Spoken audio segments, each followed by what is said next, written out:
अहोई अष्टमी व्रत भारतीय संस्कृति और धार्मिक परंपराओं में एक महत्वपूर्ण स्थान रखता है।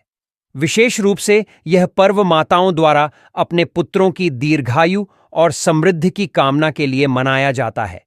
यह व्रत करवा चौथ के 4 दिन बाद आता है और कार्तिक मास के कृष्ण पक्ष की अष्टमी तिथि को मनाया जाता है। इस दिन माताएं निर्जला व्रत रखती हैं, यानी वे पूरे दिन बिना भोजन और पानी के अपने बच्चों की लंबी आयु और खुशहाली की प्रार्थना करती हैं। अहोई अष्टमी व्रत का धार्मिक और आध्यात्मिक महत्व अत्यंत गहरा है। यह व्रत विशेष रूप से माताओं के लिए है जो अपने बच्चों के अच्छे स्वास्थ्य, लंबी उम्र और समृद्धि की कामना करती हैं। इस व्रत को करने वाली महिलाएं अहोई माता की पूजा करती हैं, जो हिंदू धर्म में संतान की रक्षा और कल्याण की देवी मानी जाती हैं। इस दिन माता अहोई की पूजा करने से बच्चों की दीर्घायु, उनके जीवन में सुख समृद्धि और हर प्रकार के दुख दर्द और रोगों से मुक्ति मिलती है। माताएं इस दिन सूर्योदय से पहले ही उठकर व्रत का संकल्प लेती हैं और दिन भर जल और अन्न ग्रहण नहीं करती। दिन भर वे अहोई माता की कथा सुनती हैं और पूजा की तैयारी करती हैं। जब शाम को तारे दिखाई देते हैं, तब तारों को अर्घ्य देकर व्रत खोला जाता है। अर्घ्य देने की इस परंपरा का विशेष महत्व है क्योंकि इसे संतान की दीर्घायु और समृद्धि का प्रतीक माना जाता है। अहोई अष्टमी की पूजा विधि अत्यंत सरल और प्रभावी है। इस दिन महिलाएं प्रातःकाल स्नान करके शुद्ध वस्त्र धारण करती हैं और घर के एक पवित्र स्थान पर अहोई माता की पूजा करती हैं। पूजा स्थल पर अहोई माता की तस्वीर या प्रतिमा स्थापित की जाती है और उनके सामने दीपक जलाया जाता है। महिलाएं अहोई माता के चित्र को दीवार पर बनाती हैं या एक चांदी का चित्र रखती हैं, जिसे अहोई अष्टमी का चित्र कहा जाता है। इसके बाद चावल, रोली, मोली, दूध, पुए और अन्य पूजा सामग्री से अहोई माता की पूजा की जाती है। पूजा के दौरान अहोई माता की कथा सुनी जाती है, जिसमें संतान के कल्याण और दीर्घायु की कामना की जाती है। पूजा के अंत में तारों को अर्घ्य दिया जाता है और फिर पूजा की थाली में रखे हुए प्रसाद का सेवन किया जाता है। अहोई अष्टमी व्रत से जुड़ी एक पौराणिक कथा प्रचलित है। एक समय की बात है, एक महिला अपने बच्चों के लिए जंगल में मिट्टी खोद रही थी। दुर्भाग्यवश उसने गलती से एक साही के बच्चे को मार दिया। इस दुर्घटना से वह महिला अत्यंत दुखी हो गई और उसने अपनी संतान की कुशलता के लिए प्रार्थना करना शुरू कर दिया। उसे एक साधु ने उपाय बताया कि यदि वह अहोई माता का व्रत करके पूजा करेगी तो उसकी संतान को कोई नुकसान नहीं होगा। उस महिला ने अहोई माता का व्रत किया और उसकी संतानें सुरक्षित रहीं। तभी से इस व्रत का प्रचलन हुआ और महिलाएं अपनी संतान की कुशलता के लिए अहोई माता की पूजा करती हैं। अहोई अष्टमी पर तारों को अर्घ्य देने का विशेष महत्व है। तारों को अर्घ्य देने का समय सूर्यास्त के बाद होता है। इस दिन महिलाएं शाम को सूर्यास्त के बाद जब आकाश में तारे दिखाई देते हैं, तब तारों को जल अर्पित करती हैं। इसके लिए एक बर्तन में पानी भरकर उसमें चावल और रोली डालकर तारे देखे जाते हैं और फिर उस जल को तारा अर्घ्य के रूप में अर्पित किया जाता है। तारों को अर्घ्य देने की प्रक्रिया इस प्रकार है।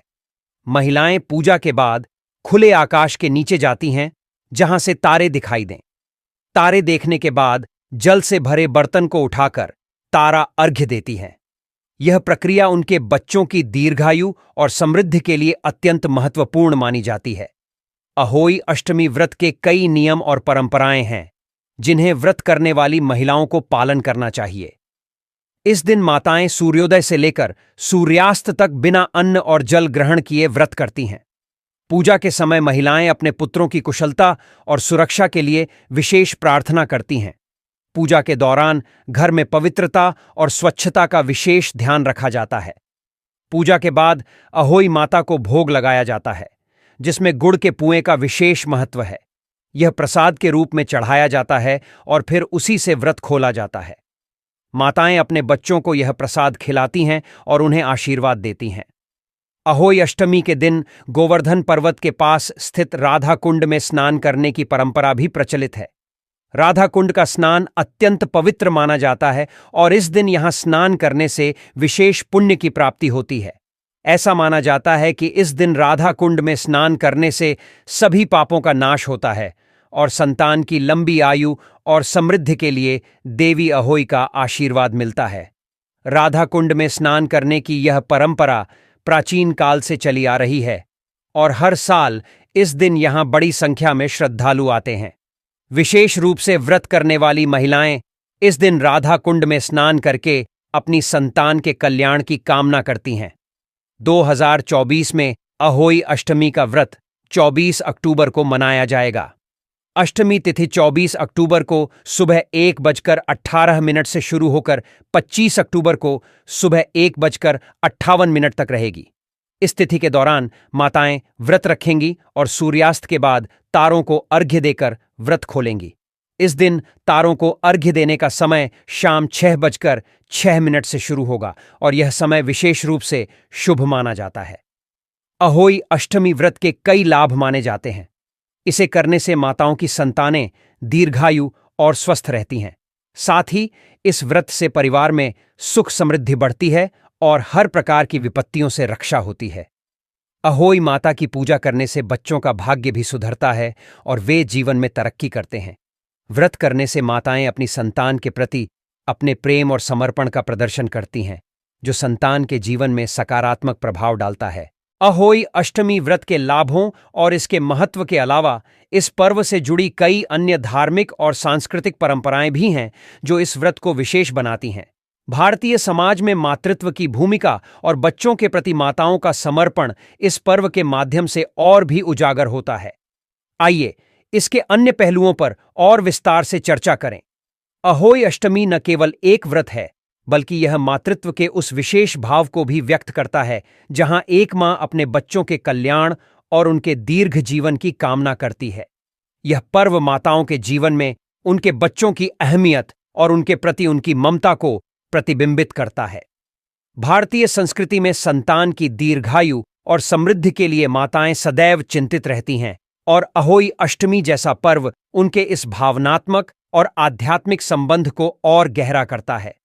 इस दिन मां की भूमिका देवी अहोई के रूप में पूजा के द्वारा उभरती है, जो मातृत्व और संतान की सुरक्षा का प्रतीक है। यह त्योहार न केवल आध्यात्मिकता से भरा होता है, बल्कि इसमें सामाजिक और सांस्कृतिक धरोहरों का भी समावेश होता है। महिलाएं एक दूसरे के साथ इस पर्व को मनाती हैं, जहां पारिवारिक बंधन और आपसी सहयोग का माहौल होता है। भारत के विभिन्न हिस्सों में अहोई अष्टमी के पर्व को अलग अलग तरीकों से मनाया जाता है।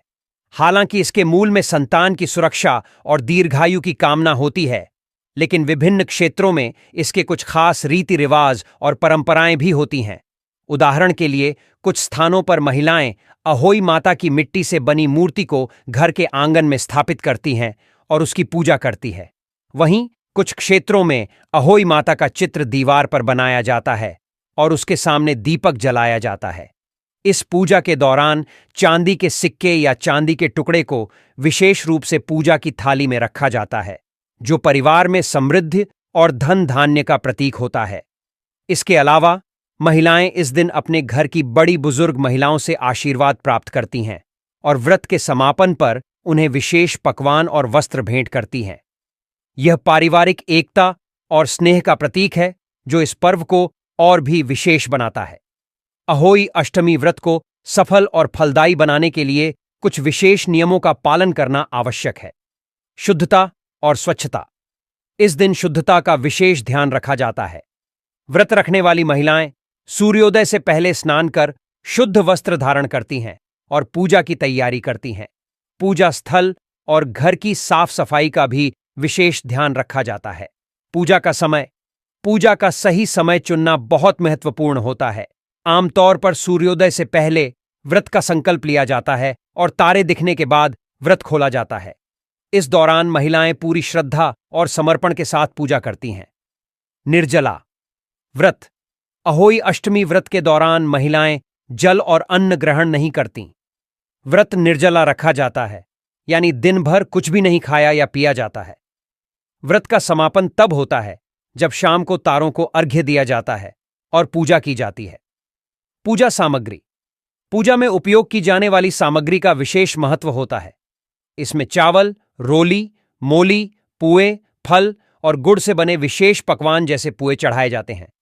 विशेष रूप से गुड़ से बने पुए का उपयोग पूजा में किया जाता है और इसी से व्रत खोला जाता है। व्रत कथा सुनना। व्रत के दौरान अहोई माता की कथा सुनना अनिवार्य माना जाता है। यह कथा अहोई माता की महिमा का वर्णन करती है और इसके माध्यम से संतान की सुरक्षा और उनके दीर्घायु की कामना की जाती है। अहोई अष्टमी का पर्व केवल धार्मिक अनुष्ठान तक सीमित नहीं है, बल्कि यह पारिवारिक बंधन और सौहार्द को भी बढ़ावा देता है। इस दिन महिलाएं अपने परिवार के साथ पूजा करती हैं और बच्चों के साथ मिलकर इसे मनाती हैं। खासकर इस दिन परिवार के सभी सदस्य मिलकर पूजा में भाग लेते हैं और व्रत का समापन सामूहिक रूप से करते हैं। माताएं पूजा के बाद अपने बच्चों को प्रसाद खिलाती हैं, जो गुड़ से बने पुए होते हैं। इस प्रसाद का विशेष महत्व होता है और इसे खाने से बच्चों को आशीर्वाद मिलता है। यह पर्व परिवार के बीच आपसी प्रेम और एकता को बढ़ाता है और बच्चों को यह एहसास दिलाता है कि उनकी भलाई के लिए माताएं कितनी समर्पित होती हैं। अहोई अष्टमी व्रत का एक और महत्वपूर्ण पहलू यह है कि इसे करने से बच्चों के करियर और शिक्षा में सफलता प्राप्त होती है। इस व्रत के माध्यम से माताएं न केवल अपने बच्चों के स्वास्थ्य और दीर्घायु की कामना करती हैं, बल्कि उनके जीवन में सफलता और उन्नति की भी प्रार्थना करती है। वर्तमान समय में जहां प्रतिस्पर्धा का दौर है, माताएं इस व्रत के माध्यम से अपनी संतानों के करियर में तरक्की की कामना करती हैं। यह पर्व बच्चों की सफलता के लिए आध्यात्मिक रूप से समर्थन प्रदान करता है और उन्हें जीवन में आगे बढ़ने के लिए सकारात्मक ऊर्जा देता है। अहोई अष्टमी का एक और महत्वपूर्ण पक्ष यह है कि इस व्रत को संतान प्राप्ति की कामना के लिए भी रखा जाता है। जो महिलाएं संतान सुख से वंचित होती हैं, वे इस दिन अहोई माता का व्रत करती हैं और संतान प्राप्ति की प्रार्थना करती हैं। अहोई माता को संतान की देवी माना जाता है और उनके आशीर्वाद से निःसंतान महिलाएं संतान प्राप्ति का सुख प्राप्त करती है। ऐसी मान्यता है कि इस व्रत को पूरी श्रद्धा और नियमों के साथ करने से अहोई माता प्रसन्न होती हैं और संतान का वरदान देती है। विशेषकर उत्तर भारत में इस व्रत को संतान प्राप्ति के लिए विशेष रूप से किया जाता है।